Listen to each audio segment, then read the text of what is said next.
Hi ಎಲ್ರಿಗೂ ನಮಸ್ಕಾರ. Welcome back to news kitchen.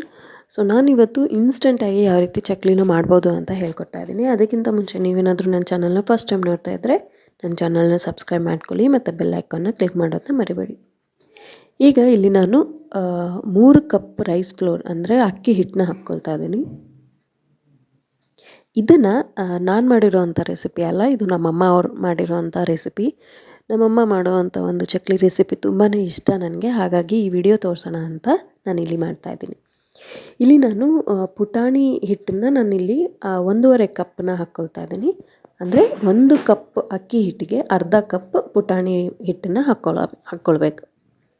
ಈಗ ಇಲ್ಲಿ ನಾನು ರುಚಿಗೆ ತಕ್ಕಷ್ಟು ಉಪ್ಪನ್ನ ಹಾಕ್ಕೊಳ್ತಾ ಇದ್ದೀನಿ.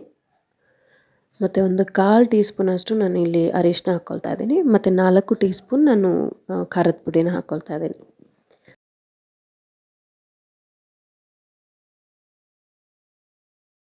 ಈಗ ಇಲ್ಲಿ ನಾನು ಅಜ್ವೆನ್ನ ನಾನು ಒಂದು ಅರ್ಧ ಟೀ ಸ್ಪೂನಷ್ಟು ಹಾಕ್ಕೊಳ್ತಾ ಇದ್ದೀನಿ. ಮತ್ತು ಎಳ್ಳು ಕರೆ ಎಳ್ಳನ್ನು ನಾನಿಲ್ಲಿ 2 ಟೀ ಸ್ಪೂನಷ್ಟು ಹಾಕ್ಕೊಳ್ತಾ ಇದ್ದೀನಿ. ಹಿಂಗೆ ನಾನಿಲ್ಲಿ ಒಂದು ಚಿಟಿಕೆಯಷ್ಟು ನಾನಿಲ್ಲಿ ಹಾಕ್ಕೊಳ್ತಾ ಇದ್ದೇನೆ. ಅಂದರೆ ಒಂದು 1/4 ಟೀ ಸ್ಪೂನಷ್ಟು ಹಾಕ್ಕೋಬೋದು. ಆಮೇಲೆ ಇಲ್ಲಿ ಕಡಲೆ ಹಿಟ್ಟನ್ನ ನಾನು 1.5 ಟೀ ಸ್ಪೂನಷ್ಟು ಹಾಕ್ಕೊಳ್ತಾ ಇದ್ದೀನಿ. ಇದನ್ನೆಲ್ಲ ಈಗ ಚೆನ್ನಾಗಿ ಮಿಕ್ಸ್ ಮಾಡ್ಕೋಬೇಕು. ಮಿಕ್ಸ್ ಮಾಡ್ಕೊಂಡಿದ್ದಾದಮೇಲೆ ಈ ಎಣ್ಣೆ ಏನಿರುತ್ತಲ್ಲ ಚೆನ್ನಾಗಿ ಇದನ್ನು ಕಾಯಿಸಬೇಕು. ಕಾಯಿಸಿದ್ದಾದಮೇಲೆ ಈಗ ಇದನ್ನು ನಾನು ಈ ಒಂದು ಸೌಟಿಂದ 1.5 ಟೀ ಸ್ಪೂನಷ್ಟು ಹಾಕ್ಕೊಳ್ತಾ ಇದ್ದೀನಿ. ಈ ರೀತಿ ಬಬಲ್ಸ್ ಬರ್ತಾ ಇರಬೇಕು, ನೀವು ಅಷ್ಟು ಬಿಸಿ ಆಗಿರಬೇಕು ಎಣ್ಣೆ. ಈಗ ಇದನ್ನೆಲ್ಲ ಚೆನ್ನಾಗಿ ಮಿಕ್ಸ್ ಮಾಡ್ಕೊಳ್ಳಿ.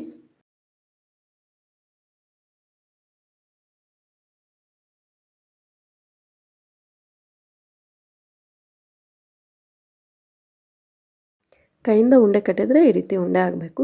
ಈಗ ನಾನು ಇದರಲ್ಲಿ ಒಂದು ಅರ್ಧದಷ್ಟು ಹಿಟ್ಟನ್ನು ಒಣ ಹಿಟ್ಟನ್ನು ನಾನು ಸೈಡಿಗೆ ತಗೊಳ್ತಾ ಇದ್ದೀನಿ. ಒಂದು ಅರ್ಧದಷ್ಟು ಮಾತ್ರ ನಾನಿಲ್ಲಿ ಕಲಿಸ್ಕೊಳ್ತಾ ಇದ್ದೀನಿ. ಈಗ ಇದಕ್ಕೆ ನಾವು ನೀರನ್ನ ಹಾಕ್ಕೊಳ್ತಾ ಸ್ವಲ್ಪನೇ ನೀರನ್ನ ಹಾಕ್ಕೊಳ್ತಾ ಇದನ್ನು ಮಿಕ್ಸ್ ಮಾಡ್ಕೊಳ್ಳೋಣ ಚೆನ್ನಾಗಿ.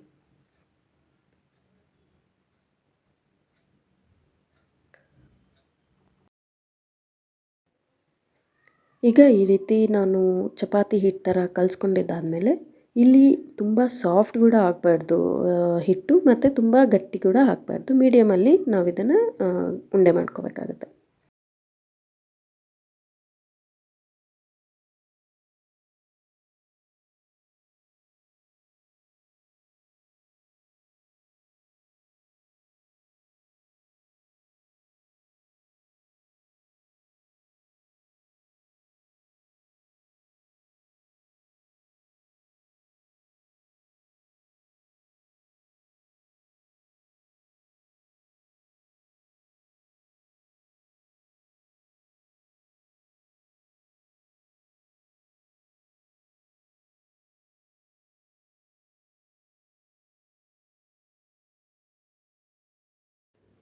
ಈಗ ಈ ಒಂದು ಚಕ್ಲಿ ಏನಿದೆ ಅಲ್ಲ, ನಾವು ಎಣ್ಣೆಯಲ್ಲಿ ಫ್ರೈ ಮಾಡ್ಕೊಳ್ಳೋಣ.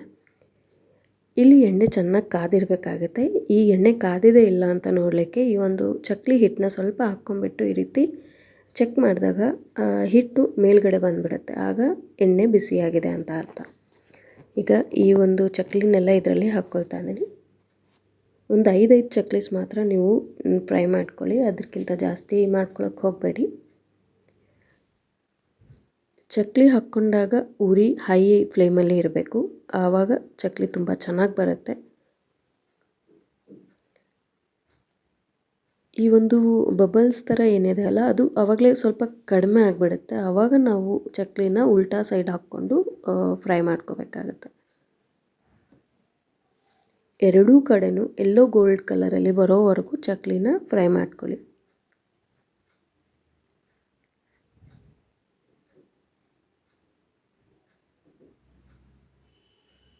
ನೋಡಿ ಎಷ್ಟು ಕಲರ್ಫುಲ್ಲಾಗಿ ಚಕ್ಲಿ ರೆಡಿಯಾಗಿದೆ ಅಂತ.